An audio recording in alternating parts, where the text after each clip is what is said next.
Hi Jan, yep, Ian Tuena is my name. I own a small company in regional Victoria in Shepparton, and we're primarily industrial based people, but we've been sort of heading the R&D research on hydrocarbon chillers in Australia and trying to comply with the new standards and the various codes that have just come out.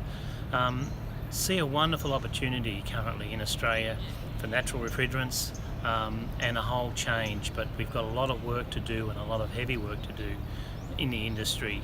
The industry unfortunately has lacked a lot of training, and our skill sets have decreased significantly.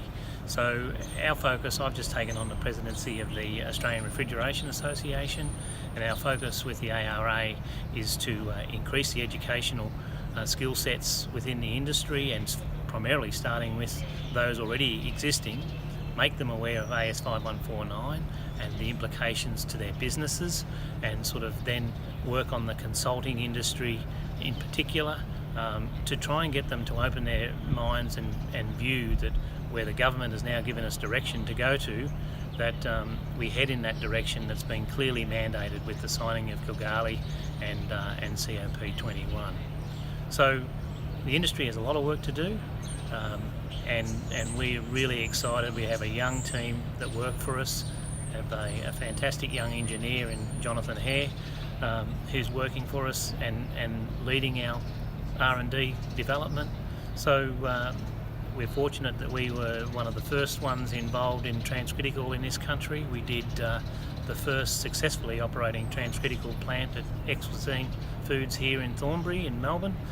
That was designed by Klaus Fisser, who and the industry contributed to that. And then we've got that up running. That's been running now successfully for well over 6 years now, and we've just been fortunate in taking on the Advansor agency here for Australia, and pleased to announce today that we got our first order. So here we are at the home of football in Melbourne, and we now have an order for Advansor.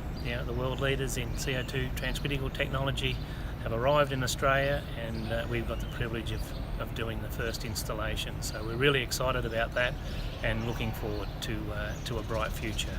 But again, we have a lot of heavy lifting, a lot of educational work to do, and we need help from the government and support from the government, not financially, but just in the directives and the decision making, particularly with the national licensing scheme. That is something that we need to get up and running within this country.